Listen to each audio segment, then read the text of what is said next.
S&P 500 futures are currently up 0.45%. Nasdaq 100 futures are climbing over 1%, and the Dow is just sitting there virtually flat. Yeah, completely flat. Right, so it is Monday morning, July 6th, 2026. The opening bell hasn't even rung yet, and Wall Street is just trickling back to the desks after that long Independence Day weekend. And they are waking up to a highly contradictory tape. Totally. Hmm. I mean, if you just glance at the pre-market volume, you see these flashing green indicators on one side, but this weird, quiet stagnation on the other. It is the absolute definition of a contradictory implied open, and, it really tells you everything about the institutional mindset this morning. Because on the surface, it looks like the market wants to run. Exactly, but underneath the hood, the actual market mechanics are just grinding violently against each other. What you are seeing on the tape right now is, well, it's a massive structural tug of war. Between the slowing economy and the Fed. Right, an economy that is clearly decelerating and a Federal Reserve that is acting surprisingly hawkish in the overnight session. And that is exactly our mission for this deep dive. Yeah. We have a stack of fresh institutional research, and we're going to use it to decode what is really happening before the bell rings. Lots to get through today. Yeah, we are going to map out the so-called liquidity trap that is waiting for unsuspecting investors, explore this massive under-the-radar rotation out of tech, and highlight exactly where the smart money is moving. So, okay, let's unpack this. Because the contrast between those bright green Nasdaq futures and the underlying anxiety in the broader market is just glaring. It really is glaring. And, to truly understand that anxiety, you have to look at the historical divergence we're seeing in the indices right now. Like the Dow hitting that massive record. Exactly. We recently saw the Dow Jones hit an all-time record of 52,900. Which, I mean, that is fascinating in its own right, because that record was heavily juiced by the index committee. They swapped out Verizon and replaced it with Alphabet. Right, they engineered it. Yeah, you drop a mega-cap tech giant into the Dow, and suddenly the Dow hits an all-time high, while the actual tech-heavy Nasdaq is just languishing. It is a brilliant statistical illusion. It is an illusion, and the catalyst stripping that illusion away traces directly back to that June jobs report we just got. Oh, man, that report. Yeah, Wall Street was modeling for 114,000 payrolls to be added, and the actual number came in at a dismal 57,000. A flat-out 50% miss. Right. I mean, that is not a seasonal adjustment error. That is a massive macroeconomic red flag. It's undeniably a red flag. The engine of the economy is audibly sputtering on the highway. Yet, because that bad news immediately pulled the 2-year Treasury yield down to 4.13%, people are cheering. The bad news is good news crowd. Exactly. It's like the driver next to me hears the engine dying and is convinced it just means the toll booth up ahead is about to get cheaper. It feels completely disconnected from reality. Well, it is disconnected. Right. I mean, with growth visibly stalling out this aggressively, shouldn't the Fed be rushing in to cut rates and stimulate things? What's fascinating here is the ideological shift at the very top of the central bank. Institutional desks are actively pricing in what they call the Warsh Fed shock. Ah, right, the new Fed chair. Yeah, under Kevin Warsh, the Fed's dot plot, their internal projection of where interest rates are heading, is decidedly hawkish. Right now, the benchmark rate is sitting at 3.50 to 3.75%. And staying there, apparently. Worse than staying there. In the face of that 57,000 jobs miss, the market isn't just giving up on the fantasy of a rate cut. The derivatives market is actively pricing a real probability of a rate hike at the upcoming July 29th meeting. Wait, a hike? Let me challenge that logic for a second. Oh. We have a 50% miss on job creation. Yeah. And over the weekend, OPEC Plus made a decision to modestly hike their crude output, which, looking at the tape, has actively pulled WTI crude down to $68.68 a barrel. Which is a significant drop. Exactly. And cheaper oil should theoretically ease inflationary pressure. Yes. So if jobs are dying and energy is getting cheaper, how does the Fed justify a hike? Because, well, cheap oil in this specific context is not a sign of improved supply chains. It is a symptom of cratering global demand. Oh, I see. OPEC Plus sees the economic deceleration, and they are hiking output modestly just to maintain market share before demand falls off a cliff. So they're getting ahead of the slowdown. Right, but the Fed isn't looking at oil. They're looking at sticky, entrenched services inflation. Warsh is trapped. How so? If he cuts rates now to save the labor market, he risks reigniting inflation in the service sector, so he simply refuses to open the cheap money spigots. Wow. So we have a risk-free rate that is staying painfully high and an economy that is undeniably slamming on the brakes. That is the paradox. And that brings us to how the big institutional allocators are reacting right now. The data shows they're abandoning the exact narrative that drove this market for the last 36 months. Artificial intelligence. Exactly. AI fatigue is no longer just a bearish talking point. No, it is a quantifiable reality in the money flows. We are tracking a mega rotation out of high beta tech. The numbers from late last week are staggering. The broad tech ETF, the XLK, shed 2.71% in just a few final sessions. And the contagion is totally global. Right. South Korea's KOSPI plunged over 7%, heavily led to the downside by those semiconductor giants like Samsung and SK Hynix. Huge drops there. But the detail that really caught my eye in our research stack today is Meta. They publicly announced plans to sell off excess computing power. Yeah, that meta development is the linchpin for this entire tech sell-off. Why is that the specific trigger? Well, for the last 3 years, the dominant market narrative was just this insatiable, limitless demand for GPUs. The idea was that mega cap tech couldn't build data centers fast enough. Right, the infinite demand thesis. Exactly.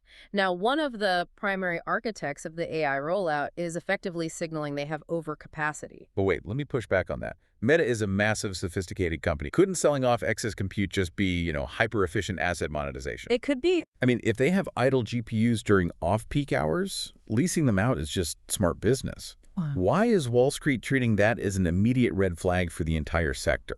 In a vacuum, sure, it's smart business. But we don't trade in a vacuum. We trade multiples. Right. Companies like Nvidia, AMD, the server rack builders, they are priced for exponential growth. If Meta is suddenly optimizing what they already have instead of aggressively buying more, it flashes a massive capacity warning across the whole supply chain. The exponential growth curve just flattened. Exactly. So institutional money managers look at that, realize the momentum is breaking, and they rotate. We are seeing incredibly heavy pre-market buying in defensive safe havens. Like healthcare and financials. Yes. Hiding in healthcare, the XLV, and financials, the XLF, they are desperate for stability and dividends. Okay, but here's where it gets really interesting, though. You are outlining a very convincing case for why broad tech is taking a painful nap. Right. But if I look at the pre-market gap and go movers today, the storage and memory sector is having a massive bounce. It is having a big morning. SanDisk is up over 6% pre-market. Western Digital is up over 5%. Micron is rebounding more than 3%. If AI fatigue is the theme and the server capacity is a concern, why is this specific hardware pocket suddenly glowing green? If we connect this to the bigger picture, the mechanics of that bounce make perfect sense. Okay, explain that. You cannot mistake a localized bounce for a broad tech renaissance. What you're seeing on the tape this morning is a highly specific, targeted rebound in memory-related storage, purely because those exact names suffered a brutal sector-wide liquidation last week. So it is essentially bottom fishing. 100%. The algorithms and momentum traders look at the massive haircut Western Digital just took, and they see a short-term oversold bargain. Precisely. It is a rotational pocket of value. Traders are playing the technical bounce off a severely oversold condition, but it is entirely localized. Right. If you buy into the idea that a 6% pop in SanDisk means broad tech euphoria has returned, you're going to get trapped when the opening bell rings. And speaking of getting trapped by tech euphoria, I want to pivot from the macro indices down to the individual movers. Let's do it. We have 4 heavily traded tickers on the tape today that perfectly illustrate these shifts. And the first one is practically a punchline for everything we just discussed about the AI bubble. Oh, you're talking about Maison Solutions. Yes, look at Maison Solutions this morning, ticker MSS. The specialty grocer. Yes, a grocery store. They sell produce. The stock is skyrocketing, over 62% in the pre-market session. It's unbelievable. Why? They just filed an announcement that they are divesting $4.5 million worth of their physical California stores, specifically to pivot their corporate strategy toward, and I quote, AI-enabled growth and operational efficiency. Just incredible. They are literally dumping real estate to chase an AI multiple. It is the ultimate symptom of late-stage cycle behavior. I mean, when the board of a struggling grocery chain decides the only way to attract capital isn't to sell better food, but to slap the acronym AI onto a press release, we have reached a speculative extreme. It's a massive red flag. Huge. Institutional money sees right through this as a desperate pivot, but retail momentum traders see the gap up and blindly chase the shiny object. It is wild to watch in real time. But let's move from the absurd to where the real capital is flowing. Axon Enterprise, ticker AXON. A very different story. It is trading near $597.04 right now, coming off a massive 28% surge last week. The catalyst driving this is that ICE officially launched a major TASER procurement program. Right. This feels like the exact opposite of the Maison Solutions trade. It is the exact opposite. Axon is the poster child for secular defense. They operate in law enforcement and defense tech, a space where budgets are practically carved in stone. Totally insulated. Completely insulated from the consumer volatility we see in broad tech. Government agencies do not care what Kevin Warsh does with the dot plot, right? They are going to procure tasers regardless. And the technical setup reflects that institutional confidence, doesn't it? Very much so. For anyone actively trading this off the open, the levels are clean. The bull case needs a decisive breakout past $609.49. If it gets there? If volume pushes it through there, it has a vacuum to run. But you have to manage risk. If the broader market drags it down and it fails to hold near-term support at $593.96, the bears are going to take over. Good to know. That brings us to the actual hardware battleground. Advanced Micro Devices, ticker AMD. The big one today. Trading near $528.91, up roughly 3% pre-market. The overnight catalyst here is deeply fundamentally driven. Yeah, this is real news. Turing, this Japanese autonomous driving startup heavily backed by AMD Ventures, just raised $79 million. And the headline is that they're officially migrating 10% of their AI model training workflows away from Nvidia, directly over to AMD Silicon. Which raises a huge question about the monopoly narrative in semiconductors. Exactly. For the last 2 years, the assumption was that Nvidia had an impenetrable moat around self-driving AI training pipelines. I see where you're going, but let me play the skeptic here. Go ahead. It is only 10% of one startup's workflow. I mean, in the grand scheme of Nvidia's multi-billion-dollar data center revenue, isn't that just a rounding error? Financially today, yes, it is a rounding error. Fundamentally, it is a seismic validation. Wow, so. Turing isn't a hobby project. They are a legitimate, well-capitalized, autonomous startup. By migrating even a fraction of their core training to AMD, they're proving to the market that AMD's hardware can actually compete at the absolute highest level. It breaks the psychological monopoly. Exactly. And from a trading perspective, if AMD can break past its recent daily high of $547.65 on strong volume, it has a clear runway to test its 52-week high of $584.73. But if it rolls over? If it rolls over and loses the $517.82 support, the structural bears will easily drop it toward the 506 zone. All right, now if AMD is fighting to provide the processing power for autonomous driving, Tesla is supposed to be the company actually delivering that autonomous future. Supposed to be, yes. Ticker TSLA is trading near $394.40 this morning. And the fundamental data they just released is phenomenal. They literally just smashed their Q2 expectations. The numbers were huge. 480,126 vehicles delivered, which is up 25% year over year. Plus, they are actively expanding the robotaxi network into Miami. The narrative sounds flawless. It does. Yet, if you're holding Tesla right now, you are staring at a heavy 7% pre-market hangover. The stock is sliding. I have my own theory on this, but how do you justify a massive operational beat resulting in a 7% sell-off? Well, let's hear your theory first. Why do you think the tape is punishing them? To me, this screams that the market is entirely done valuing Tesla as an automaker. I mean, if Ford or GM posts a 25% delivery beat, the stock goes up 10%. Without a doubt. But Tesla trades at such an astronomical premium, the market isn't demanding good car sales. They are demanding absolute technological perfection. Any slight delay in the robotaxi rollout or any margin compression is violently punished. Yeah, off base there. You are absolutely spot on. It all comes down to valuation multiples. Right. That massive premium relies on institutional belief that autonomous scaling will happen without a single regulatory hitch. Which is impossible. Right. And in a macro environment like today, where the Fed is hawkish and liquidity is tightening, institutions are looking for any excuse to take risk off the table. So it's a liquidity event. Exactly.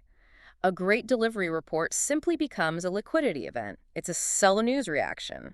The technical lines in the sand for Tesla today are highly reactive. What are the levels? If buyers force a clean break above $400, it could squeeze toward $430. But if it loses momentum and cracks below $390, the algorithmic bears take control, and we will likely see a rapid test of the $375 to $380 range. Okay, we have covered the macro tug of war the defensive rotations, the absurdity of grocers chasing AI, and the battle for autonomous market share. We've covered a lot ground. Let's pull back and give the broader map, the actual index lines in the sand for today's session. These levels are absolutely critical. As we outlined at the top of the show, this market is fundamentally a liquidity trap right now. You have to know where the trapdoors are. Yeah, if you blindly chase the green Nasdaq futures without knowing the levels, the algorithms will grind you up. Let's define the boundaries. For the S&P 500 futures, the ES, we are hovering right now in the 7,506 to 7,557 zone. Which is a precarious spot. Very. Yep. Absolute undeniable line in the sand is 7,500. It is a massive psychological and technical floor. If the market loses 7,500 on a daily close, the trapdoor opens directly down to 7,429. That's a huge drop. And on the upside, the bulls have to clear and hold 7,600 just to neutralize the underlying bearish drift. And what about the Nasdaq? For the Nasdaq 100, the NQ, we are sitting at 29,901.75. Support is incredibly tight right here at 29,900. Right on the line. The bull trigger, the level where short sellers will be forced to cover, is a reclaim above the 30,080 to 30,200 area. So what does this all mean for the person listening right now? It means you have to understand the underlying mechanics of the pain trade. The pain trade. Yeah, those index levels you just laid out are the symptoms, but the pain trade is the actual disease driving the institutional flows. And this disease revolves around two massive macro forces. The yield and the dollar. Exactly, the 10-year Treasury yield and the strength of the U.S. dollar. Let's put the exact data on those. The 10-year Treasury yield is currently sitting at an aggressive 4.47%. Very high. And the U.S. dollar index, the DXY, is elevated at 101.08. That dollar strength is currently catching a safe haven bid due to geopolitical tensions escalating near the Strait of Hormuz. That's right. We throw these terms around a lot, but let's actually dig into the mechanics. Why are a $101 and a 4.47% yield so uniquely toxic for tech stocks? Let's start with the currency side, the DXY at 101.08. A strong dollar is a silent mathematical killer for global mega-cap tech. Explain the math on that. Think about the mechanics of a company like Microsoft or Apple. They generate a massive percentage of their revenue overseas, transacting in euros, yen, or pounds. Right. So if Apple sells 1 million iPhones in Paris, they are collecting euros for those sales. Exactly. And when the U.S. dollar surges above 101, the euro is comparatively much weaker. I see. So when Apple's Treasury Department takes those millions of euros and translates them back into U.S. dollars for their quarterly earnings report, the final dollar amount shrinks drastically. Just simply because of the exchange rate. Yes, this is called FX translation drag. Wall Street algorithms see the shrinking top-line revenue, they don't care about the currency excuse, and they automatically trigger downward earnings revisions. Which pulls the stock price down. That makes perfect sense. The strong dollar literally eats their profit margins on paper. Exactly. Okay, so that is the currency headwind. What about the debt side? Why is the 10-year yield sitting at 4.47% causing so much anxiety? That anxiety is driven by valuation compression. High-growth tech stocks are classified as long-duration assets. Meaning they rely on future profits. Right. Their current stock prices are highly inflated because they are based on the promise of massive cash flows 5 or 10 years out into the future. Okay. But mathematically, an institution has to discount those future cash flows to determine what they're actually worth today. And the discount rate they use is directly tied to the 10-year yield. Let me see if I can ground this with an analogy. Go for it.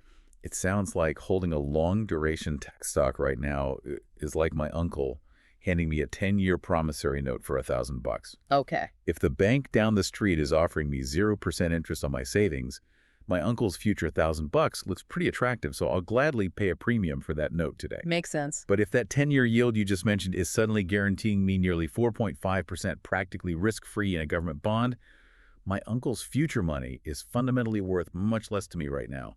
I'm going to demand a massive discount to buy his IOU today. That is exactly how an institutional portfolio manager views a tech stock multiple. When the risk-free yield sits stubbornly high, near 4.50%, the mathematical present value of those future tech profits shrinks dramatically. They demand a discount.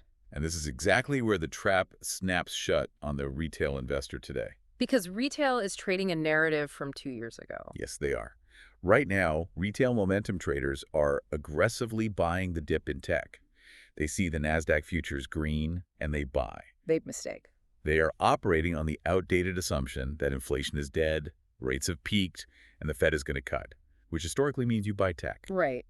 But if that 10-year yield breaks out past the critical 4.50% resistance level, you are going to see a violent algorithmic reaction. Institutional allocators aren't going to wait around. They won't. An institutional allocator will look at a risk-free yield of 4.5% and short-term cash equivalents yielding even more, and they will simply de-risk. They just dump the tech. They will violently rotate capital out of these high-beta, high-multiple tech stocks and lock it into guaranteed high-yielding paper. Leaving retail holding the bag. Yes, the retail investor who bought the dip this morning expecting an easy ride-up will be left holding the bag at the exact top of a brutal multiple compression cycle. That is the textbook definition of a pain trade. Right. To bring this all together before the bell rings, if you are trading the tape today, you have to respect the levels. Absolutely. 7,500 on the S&P is your absolute floor. Do not blindly buy into the green pre-market illusion without managing your risk. Watch that 10-year yield like a hawk as it marches toward 4.50%. Watch it closely. And above all, remember that a localized algorithmic bounce in oversold memory stocks like SanDisk or Micron does not mean the broader tech sector has a green light to run.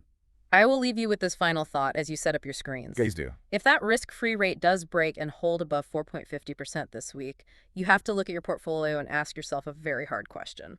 How much of the massive innovation premium in your favorite tech stock is based on actual, tangible, revenue-generating AI dominance?